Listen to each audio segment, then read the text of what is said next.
천사의 얼굴과 같더라라는 제목으로 하나님 말씀 전하겠습니다. 사진 한 장 보여주실래요? 다일 공동체의 바퍼 목사님으로 유명하신 분이죠. 여러분 보시기 맨 오른쪽에 계신 분이 이 최일도 목사님이신데요. 이 목사님에 관한 일화예요. 이 목사님은 청량리역 그리고 지금은 없어졌지만 예전에 있었던 집창촌에서 주로 사역을 하셨던지라 처음에는 어려움이 많았다고 합니다. 노숙자, 또 창녀, 또 이들과 함께 사역을 하다 보니 몸을 부딪히고 또 때로는 욕도 하게 되고 때로는 시청, 구청, 경찰과도 이렇게 자주 충돌이 많이 있었다고요. 그러던 어느 날, 그날도 역에서 바퍼 식사 봉사 사역을 하고 있는 곳에 최일도 목사님께서 다른 일행들, 목사님들과 또 다른 일행들과 함께 그 지역을 방문하게 되었다는데 그곳에서는 이미 이제 많은 수십 명의 자원봉사자들이 밥을 퍼주고 있었고요. 뒤늦게 다른 곳에서 사역들을 쭉 둘러보다가 최일도 목사님이 목사님 두 분과 또 이 최일도 목사님이 다니시는 그 사역 현장에 당시만 하더라도 항상 그 담당 경찰서의 정복과 K 형사하고 그리고 대공과 P 형사가 항상 이렇게 주시하며 감시하는 역할이죠. 따라다녔다고요. 그래서 최일도 목사님 뒤에 목사님 두 분 그리고 형사 둘 이렇게 데리고 그 지역에 가서 이렇게 현장을 보게 됐는데 그 현장에 자원봉사자 대표가 최일도 목사님 일행을 맞이하면서 이렇게 말했다는 거예요. 아이고 최일도 목사님 오셨네요. 그런데 뒤에 함께 오신 분 두 형사를 가리키면서 이 뒤에 함께 오신 두 목사님은 어느 교회에서 오신 목사님이신가요? 인상이 너무 좋으시네요. 그리고 뒤에 있는 정작 두 목사님을 향해서는 이렇게 말했답니다. 뒤에 계신 분들은 경찰서에서 오신 분들인가요? 사람이 얼굴만 보고 어떻게 알게 되는 것일까요? 여러분들도 그런 경우들은 있었죠. 어떤 얼굴이 목사 얼굴이고 또 어떤 얼굴이 형사 얼굴이라고 판단하게 되는 근거가 뭘까요? 예를 들면 그럴 수는 있어요. 외모나 옷차림 뭐 이런 걸 보면 그럴 수도 있죠. 목사님들 항상 정장에 넥타이를 메고 다니시니까 그거 보고 눈치를 챌 수도 있고 또 형사들은 또 어떤가요? 우리 경찰들은 항상 뛸 준비를 해야 되니까 정장에 넥타이 매지는 않고 편한 복장에 심지어 구두도 잘 안 신고 운동화도 신고 다니는 경우가 많은데 뭐 그런 복장과 모습을 보고 누가 목사이고 누가 경찰인지를 구분할 수도 있겠죠. 그런데요, 또 다른 이야기를 하나 더 드리면 어느 목사님께서 어느 지역을 가게 됐답니다. 그 지역은 온천이 발달한 지역이어서 자연스럽게 한 온천에 들어가게 되었고요. 또 온천에 들어간 김에 그 안에 보니까 조그만 부스로 이발소도 하나 하고 있어서 머리도 깎을 겸 해서 들어가 앉았답니다. 여성분들은 한 번도 경험해보지 못하셨겠지만 남성 사우나에 가면 종종 그렇게 목욕탕 시설 안에 부스 조그맣게 해서 이발소가 있는 경우가 많거든요.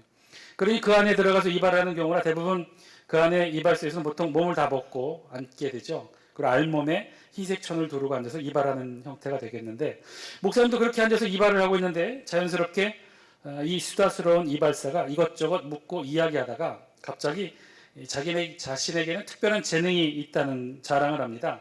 그것은 자신의 이렇게 하도 많은 손님들을 머리를 깎다 보니 이 손님의 직업이 무엇인지를 어느 정도 알게 되는 능력이 생겼다는 거예요. 궁금해진 목사님이 그래서 물었답니다. 그럼 제 직업이 무엇인 것 같습니까? 그랬더니 이 이발사가 귓속말로 이렇게 말했다는 거예요. 목사님이시죠? 목사님이 속으로 그랬다는 거예요. 아니 알몸에 천으로 가린 상태에서 머리만 내놓고 있었는데 야 그걸 어떻게 할까? 순간 찌릿했다는 거죠. 이 사람 혹시 남의 속을 들여다보는 재주가 있는가 싶어 사실은 그곳을 다음부터는 가기가 꺼려졌다고 하는데 옷차림 외모의 모습만은 분명 아니었던 거죠. 얼굴에 뭔가 나타났다는 거예요. 얼굴을 보면 좀 알 수 있다는 거예요. 사실 이 사람의 얼굴에는요 그냥 얼굴 외형만 있는 것이 아니라 여러 가지 정보가 담겨 있어요. 그것을 달리 표현하면 사람의 얼굴에는 여러 가지 얼굴이 들어있다고 해요. 그 첫 번째가 외면적 얼굴이에요. 외면적 얼굴. 이걸 다른 말로 뭐라고 부르냐면 용모라고 부릅니다. 용모. 그러니까 이거는 한마디로 사진이나 거울에 비춰진 모습이겠죠. 그건 한마디로 딱 보면 이게 잘생긴 얼굴이고 못생긴 얼굴이고 그냥 외면적 모습으로 드러나는 모습을 가리켜요. 그냥 용모겠죠. 그런데요. 사람의 얼굴은요. 이런 외면적 얼굴 말고 또 다른 얼굴이 있어요. 어떤 얼굴일까요? 두 번째 얼굴은요. 내면적 얼굴이에요. 그걸 표정이라고도 이야기해요. 외면적 얼굴 용모에는 없는 거죠. 외면적 형태가 아니라 그 외면적 형태의 얼굴 윤곽들이 만들어내는 또 다른 얼굴이 있다는 거예요. 여러분 아무리 잘생기고 예쁜 얼굴이면 뭐합니까? 매일 화내고 신경질 내고 짜증 만들어내면요. 그 얼굴, 외면의 얼굴은 예쁠지언정 변함이 없을지언정 그 표정과 내면의 얼굴은 전혀 예쁘지가 않게 느껴지죠. 즉 사람의 마음 상태가 얼굴에 드러나게 되는데 그것이 내면의 얼굴이라는 거예요. 그래서 우리 얼굴에는 항상 이 두 종류의 얼굴이 항상 같이 나타난다는 거예요. 외면의 얼굴을 먼저 보게 되고 그리고 시간이 지남에 따라 그 내면의 얼굴도 느끼게 된다는 것이죠. 여러분 그런 경험 하지 않으셨나요? 첫 인상이 처음에는 별로였는데 시간이 지나고 자주 만나고 함께하는 시간이 지날수록 그 못생긴 얼굴이 잘생겨 보이는 거예요. 친근해 보이는 거예요. 예뻐 보이기까지 하잖아요. 그것이 곧 내면의 얼굴을 보고 느끼게 된 결과이죠. 자, 그런데 우리 얼굴에는 외면의 얼굴 용모와 내면의 얼굴 표정 이 두 가지 말고 한 가지가 더 있다는 거예요. 그것은요 어떤 얼굴이냐면 내면적 얼굴 외에 외면적 얼굴 외에 또 다른 얼굴, 우리는 그것을 영적인 얼굴이라 불러요. 목사님 그런 게 어디 있어요? 성경에 나와요. 우리 영상을 통해 함께 보겠습니다. 창세기 4장 5절 6절 이런 말씀이 있죠. 함께 읽겠습니다. 창세기 4장 5절 6절 시작. 가인과 그의 제물은 받지 아니하신지라 가인이 몹시 분하여 안색이 변하니 여호와께서 가인에게 이르시되 내가 분하여 함은 어찌 됨이며 안색이 변함은 어찌 됨이냐. 가인의 얼굴빛이 변했다는 거예요. 하나님께서 보실 때 그 얼굴이 달라졌다는 것이죠. 또 다른 말씀 한번 볼까요? 출애굽기 34장 29절 30절이에요. 함께 읽습니다. 시작. 모세가 그 증거의 두 판을 모세의 손에 들고 시내산에서 내려오니 그 산에서 내려올 때 모세는 자기가 여호와의 말하였으므로 말미암아 얼굴 피부에 광채가 나나 깨닫지 못하였더라. 30절. 아론과 온 이스라엘 자손이 모세를 볼 때 모세의 얼굴 피부에 광채가 남을 보고 그에게 가까이 하기를 두려워하더니.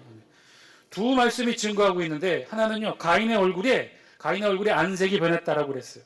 변했다라는 이 히브리의 원어 뜻은 그걸 직역하면요 그리고 그의 얼굴이 떨어졌다는 거예요. 얼굴이 떨어질 정도로 그 본래의 얼굴이 확 변했다는 거예요. 그런데 용모나 표정이 바뀐 게 아니라 그 내면의 영혼의 얼굴을 가리는 그 무엇인가가 가인의 얼굴을 가렸다는 거예요. 반대로 모세의 경우는 어땠어요? 얼굴에 광채가 났다고 했어요. 영적인 영광의 광채가 나타난 거예요. 자, 그러면 이런 변화는 어떻게 나타나게 된 것이냐? 성경에 의하면 하나님과의 관계 때문에 나타난다는 거예요.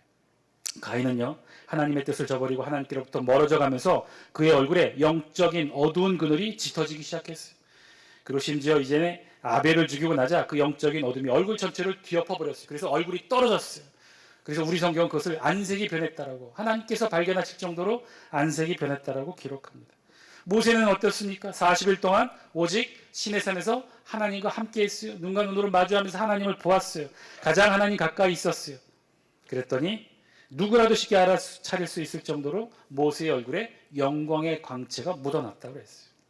자, 이런 사건, 영적인 얼굴의 변화가 일어나는 이 놀라운 사건은요, 그런데 구약에만 일어나는 사건이 아니었다라고 오늘 본문이 우리에게 지은 거예요. 무슨 소리냐? 15절 말씀 우리 영상을 통해 함께 읽겠습니다. 시작. 공회 중에 앉은 사람들이 다 스데반을 주목하여 보니 그 얼굴이 천사의 얼굴과 같더라. 아멘. 오늘 우리 성경이 증거하는데 스데반 얼굴이 어떻게 변했다고요? 천사의 얼굴과 같더라. 도대체 스데반의 얼굴이 어떤 얼굴 모습이길래 우리 성경이 이렇게 표현하고 있는 것일까요? 천사의 얼굴과 같다라는 표현. 이는 분명 스데반의 외형적 얼굴이 변했다는 것을 말하는 것은 아닐 겁니다. 내면적 표정이 바뀐 정도도 아니었겠죠. 영적인 얼굴의 변화를 의미해요. 천사와 같이 스데반의 얼굴에서 광채가 뿜어져 나왔다는 거예요. 영적인 영광의 광채가 뿜어져 나왔다는 거예요. 그 영광의 거룩한 위엄이 가득한 모습으로 스데반 얼굴이 채워지게 됐다는 거예요. 마치 그 옛날 시내산에서 하나님을 만나고 십계명을 들고 내려왔을 때 모세의 얼굴에 묻어난 영광의 광채처럼 예수님께서 변화산에서 온 모습이 변형되었던, 가장 밝게 빛나는 모습으로 변형되었던 것처럼 지금 그런 영적인 영광의 광채가 스데반 얼굴에 가득하게 나타났다는 거예요. 자, 그럼 질문이 생깁니다. 스데반은 과연 어떠한 일을 했길래, 어떻게 했길래 그의 얼굴이 영적인 영광의 광채로 가득 변화되는 놀라운 변화가 일어나게 된 것일까요? 모세는 어떻게 그 얼굴에 광채가 묻어났다고 그랬어요? 하나님과 함께 대면하여 마주 보았어요. 하나님과 함께 직접적으로 함께 있었어요. 하나님을 만났기 때문이죠. 자, 그러면 스데반도 그런 경험을 하게 된 것일까요? 스데반도 하나님을 직접적으로 만났을까요? 아니, 예수님을 바울처럼 다메섹 도상에서 직접적으로 만났을까요? 어떻게 그런 경험들이 있었을까요? 불행히도 우리 성경에는요, 그런 사실을 기록하고 있지는 않아요. 정확하게 알 수는 없어요. 대신에 다른 사건을 기록합니다. 우리 8절 말씀 영상을 통해 같이 한번 읽습니다. 시작. 스데반이 은혜와 권능이 충만하여 큰 기사와 표적을 민간에 행하니. 스데반에게 특별한 모습을 우리 성경에 기록하고 있는데 스데반 집사가 큰 기사와 표적을 행했대요. 여러분, 사실 이것도 크고 놀라운 변화 중에 하나예요. 큰 기사와 표적이 무엇을 의미하냐면요, 귀신을 내어 쫓고 병자를 고치는 일이에요. 그런데 지금 초대교회에서는요, 스데반 집사가 오늘 이렇게 8절에 이런 일을 행하기 전까지는 이 일을 누가 했냐면요, 사도들만이 이 일을 행했어요. 그런데 오늘 8절부터는 뭐 어떻게 됐다고요? 스데반 집사도, 7 집사도 이런 기사와 표적을 행했다는 것이죠. 자, 그런데 그러면 스데반 집사가 혹시 얼굴에 광채가 나는 이유, 천사의 얼굴 같이 변한 것이 스데반 집사가 큰 기사와 표적을 행했기 때문이었을까요? 그거는 아닌 것 같아요. 왜요? 그것은 이미 12사도도 해왔기 때문에. 그러나 12사도의 얼굴이 천사의 얼굴같이 영광의 광채가 변했다고는 우리 성경이 증거하고 있지는 않아요. 그럼 그 다음은 무엇이었을까? 우리 그 다음 행적을 우리 성경에 기록하죠. 9절 같이 한번 읽겠습니다. 시작. 이른바 자유민들, 즉 구레네인, 알렉산드리아인, 길리기아와 아시아에서 온 사람들의 회당에서 어떤 자들이 일어나 스데반과 더불어 논쟁할세. 스데반이 했던 행적을 우리 성경에 기록하는데 큰 기사와 표적을 행했고, 두 번째는 뭐냐면 논쟁을 했다는 거예요. 논쟁. 그들이 어떤 이들이냐, 그 지명을 한번 지도를 통해서 보시면요, 구레네는 지금의 북아프리카 리비아에 있는, 지도 한번 보여주시겠어요? 북아프리카 리비아의 수도 트리폴리를 가리켜요. 알렉산드리아는 어디냐? 지금 이집트에 있는 도시예요. 헬라의 문화로 개방한 도시였어요. 그리고 아주 익숙한 지명 길리기아가 나오죠. 저 안디옥 위쪽에 보면 빨간색으로 길리기아가 표시되어 있죠. 그 길리기아의 유명한 도시 다소도 보이고 있어요. 여러분, 길리기아 지역 다소하면 여러분 떠오르는 이름이 없나요? 누가 떠오르죠?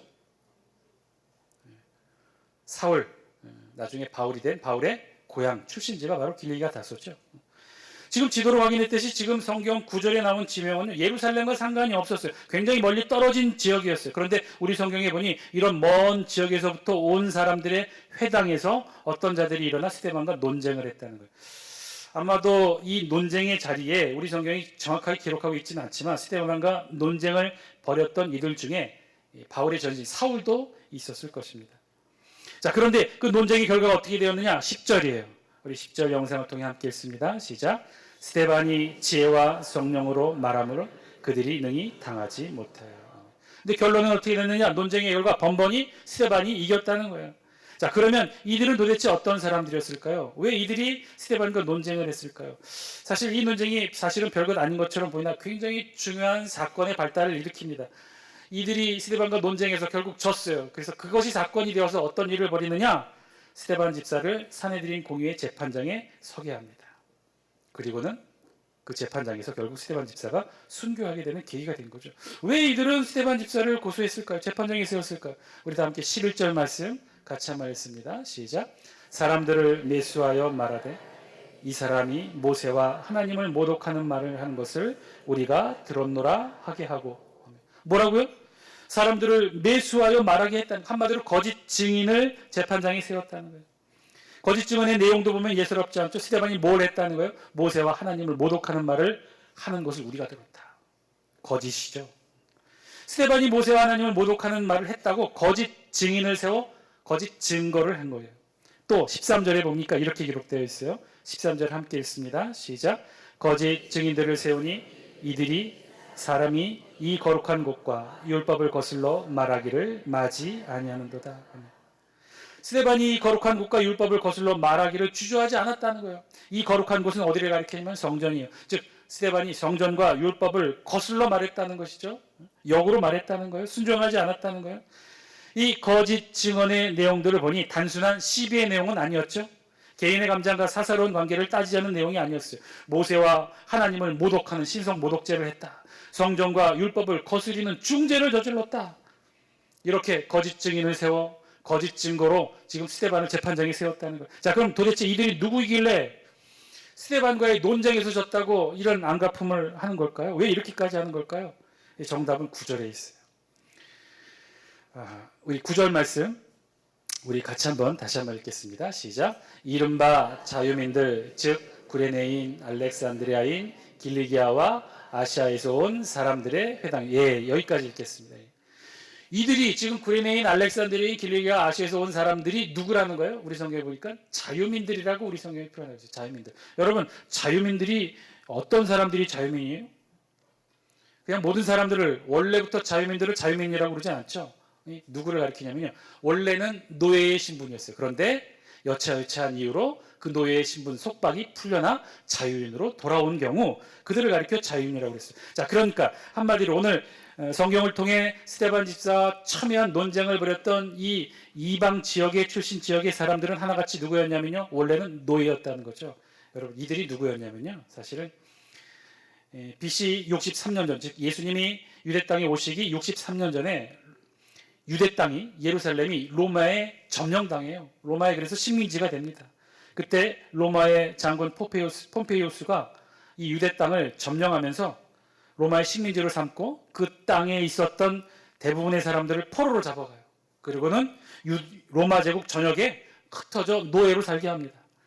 아프리카 북부 리비아의 수도 트리폴리, 즉 구레네에서도 살게 하고요. 이집트의 헬라화된 대도시 알렉산드리아에도 가지고 데리고 가서 노예로 삼고요. 그리고 길리기아와 그 외의 아시아 지역, 로마의 지배를 받던 그 모든 지역에 노예로 끌고 가서 부렸던 거죠. 그런데 이들 포로된 유대인들이 노예 신분으로 흩어져 살고 있었는데, 그런데 이들이 자유인 신분으로 회복이 되었어요. 그래서 어떻게 했느냐? 다시 고국으로 예루살렘으로 돌아옵니다.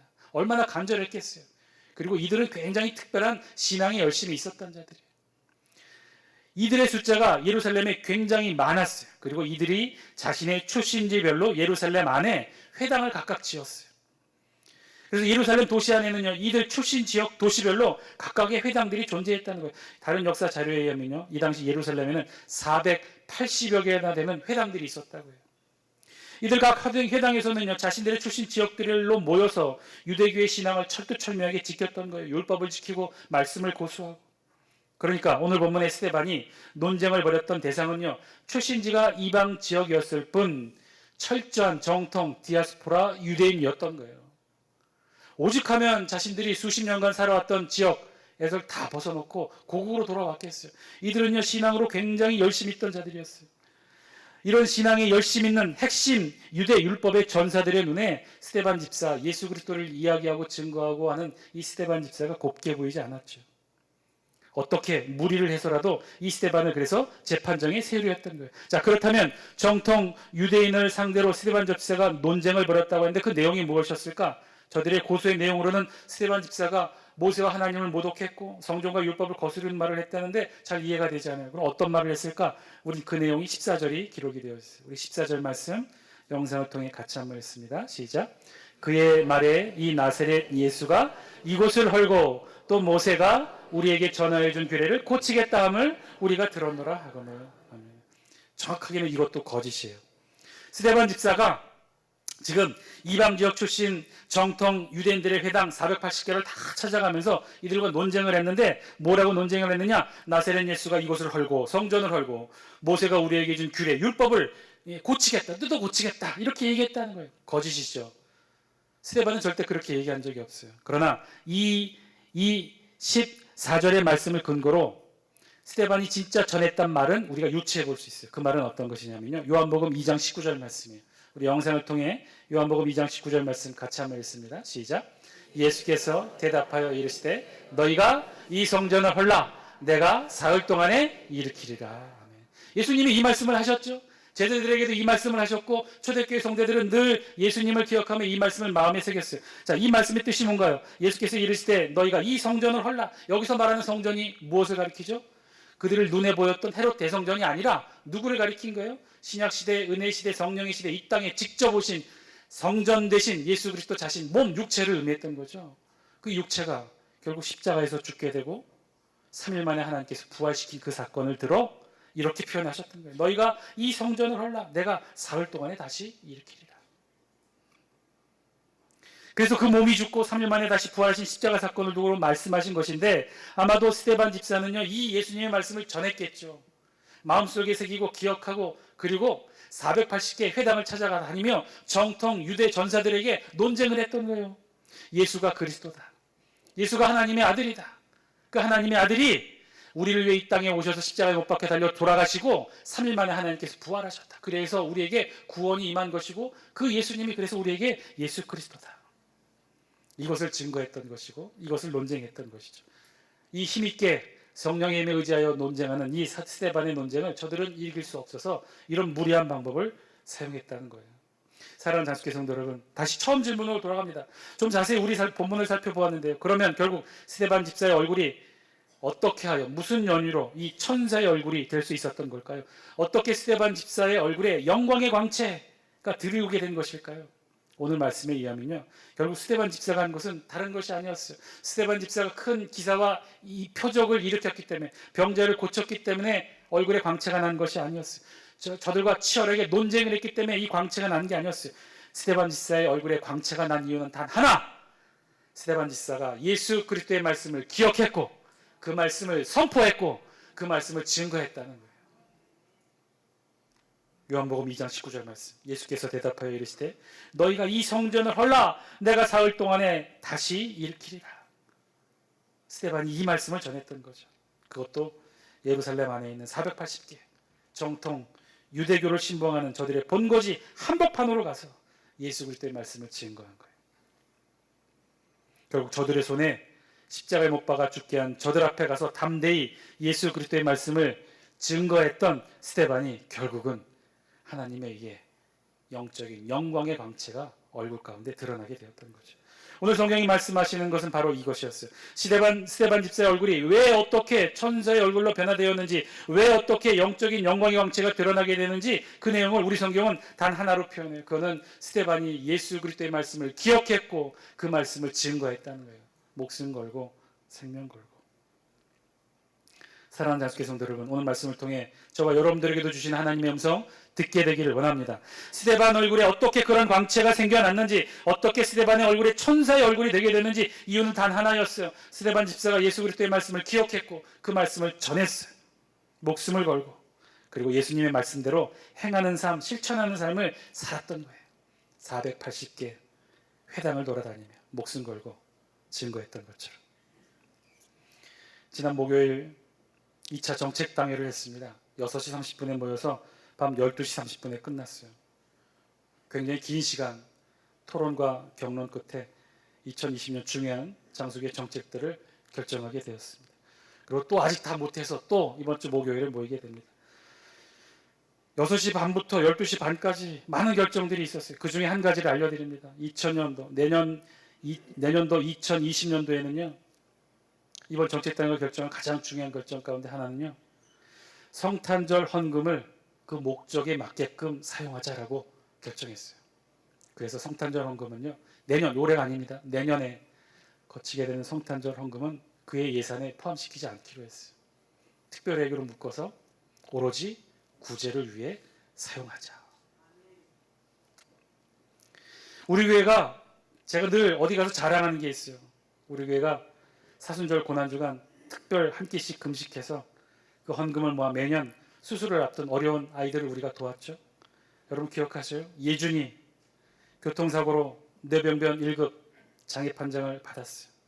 우리 교회가 500만 원이 넘는 금액을 모아서 치료비로 전달했어요. 예진이 미숙아로 태어나 선천성 다운 증후군을 앓고 있어요. 그 아이에게도 우리가 헌금을 모아서 전달했어요. 준호 14년간 혈액 투색하며 합병증으로 고생하다 수술받은 우리 준호를 위해서도 우리가 마음을 모았어요. 은별이도 그렇게 우리가 장수교회가 장수교회 이름으로 예수 그리스도의 이름으로 전달했어요. 그런데 이제 2020년부터는 고난주간 특별 금식기도 헌금뿐만 아니라 성탄절 헌금도 전액 장수교회와 예수 그리스도의 이름으로 이렇게 어려운 이웃들을 위해 구제를 위해 쓰여지기로 그렇게 결의를 했다는 거예요. 이쯤 되면 여러분 박수 치셔야 돼요. 왜냐면요, 이거 정말 어려운 결정이었기 때문에 그래요. 왜냐? 더 특별히 어려웠어요. 이렇게 하려면요, 성탄절 헌금으로 보통 한 해 장수계가 700만 원에서 800만 원이 거쳐져요. 그 헌금이 예산으로 편성되지 못하고 빠지게 되는 거죠. 근데 이게 왜 이렇게 어려웠냐면요, 올해 저희들이 세웠던 예산은 7억 3천이었어요. 7억 3천이 넘는 금액이었어요. 그런데 지금 결산 예상 금액이 6억 9천 조금 넘을 것 같아요. 대략 한 3천만 원 이상이 부족할 것 같아요. 그래서 올해 재정은 마이너스가 될 것 같아요. 그래서 예산위원회 때 내년도 예산을 편성하는데 되도록이면 긴축해서 그렇게 예산 편성을 하려고 합니다. 어쩔 수가 없었죠. 사과가 너무 잘 안 돼서. 그래도 작년 결산 6억 4천에 비하면 올해 6억 9천, 거의 7억 가까이 예상하고 있는데 더 많이 늘은 거죠. 한 6천 정도가 늘었다고 보아도 됩니다. 여러분, 올해 결산을 위해서도 기도해 주시기 바랍니다. 자, 어쨌든 이런 실정이에요. 각 부서 예산 신청을 받았는데 다 10%씩 상향돼서 받았어요. 그래서 지금 장로님들이 머리가 지금 터지기 직전이에요.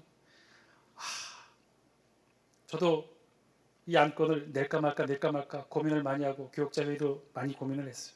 지금 이런 상황인데 오히려 목사가 지금 헌금 많이 하시라고 지금 독려하는 설교를 해야 되는 판에 거기다 예산에서 빼서 성탄절 헌금은, 내년에는 성탄절 헌금도 구제를 위해, 이 땅의 어려운 이웃들을 위해 씁시다라고 안건을 내면 과연 장로님들이 다 찬성해 주실까?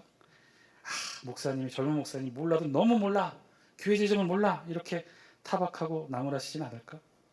그런데요, 결과는 어땠는지 아셔요? 잠시 고민들은 하셨어요. 장로님들이 잠시 고민하셨는데 이내 그렇게 합시다라고, 우리가 목요일날 정체땅의 그 토론과 경론 끝에 합의를 냈던 많은 안들 중에 제일 빨리 결정하셨어요. 분명히 머리로 생각하면 그러면 안 되죠. 지금 당장 주방도 불편하잖아요. 주방도 공사를 해야 되고 지붕도 세요. 얼마 전에 큰 비가 왔을 때 저 지붕에서 비가 떨어지는 거를 목사님이 알고 어떻게 사진으로, 동영상으로 찍어놨더라고요. 지금 비가 새고 있어요. 외벽은요, 저희들이 계속 비가 들어가고 여름에 눈이 오고 얼고 녹았다를 반복하면서 지금 외벽 벽돌과 내벽 안이 지금 공간이 떠 있는 상태예요. 여기 계속해서 바람이 들어오고 비가 들어오고 그 비가 누적돼서 계속 새고 있는 상황이에요. 이 벽돌이 떨어질라 해요. 또 백태 현상으로 지금 하얗게 떠 있어요. 공사할 곳이 한두 곳이 아니에요.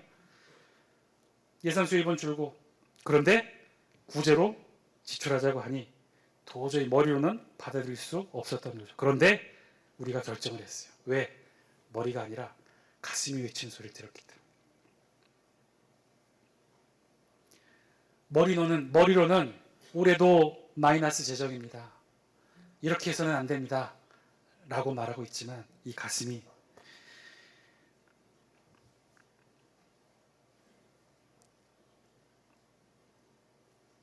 너의 하나님을 사랑하고 또한 내 이웃을 내 자신같이 사랑하라, 이 말씀을 들었던 거죠. 어디 그뿐인가요? 우리 또 결의했죠. 해마다 1,200만 원씩 추가로 매년 누적해서, 그래서 6천만 원까지 우리 재정을 세워 장수군 안에 있는 미자립교회 돕자고 하는 그 안에도 우리 장로님이, 당회가 기꺼이 결의를 했어요. 그래서 지금 우리의 머리로는 계산이 안 돼요. 이 많은 거 어떻게 올해 예산에 포함될까? 머리는 아니라고 말하는데 가슴이 계속 하라고 얘기해요. 그래서 결의했어요. 사랑하는 장수교회 성도 여러분, 우리 장수교회 2019년도 연말 결산을 위해 2020년도 내년에 목회 일정과 계획과 예산을 위해 여러분 기도해 주시기 바랍니다. 사랑하는 장수교회 성도 여러분, 오늘 말씀을 통해 저와 여러분들에게도 주시는 하나님의 음성 들을 수 있게 되길 바랍니다. 스데반 집사는요, 머리가 아닌 가슴이 외치는 예수님의 말씀을 들었어요. 그 말씀에 순종했어요. 그 말씀을 선포하고 외쳤어요. 그랬더니 그의 얼굴에서 천사의 얼굴이 드러나게 되었다고 그랬어요. 오늘 이 시간 저와 여러분, 머리가 아니라 우리의 가슴에 외치는 소리를 들을 수 있게 되길 바랍니다. 지금 이 시간 여러분의 가슴에는 하나님의 어떤 음성이 들려지십니까? 하나님의 어떤 말씀이 여러분 가슴을 소용돌이치며 지금 우리를 울리고 있습니까? 우리 가슴에서 울려내는 하나님의 음성 듣고 그 음성대로 실천하고 용기를 내어 그 음성과 말씀 선포하는, 그래서 우리 모두의 얼굴이, 우리 장수교의 얼굴이 천사의 얼굴이 되기를 주의 이름으로 간절히 축원드립니다. 기도하겠습니다.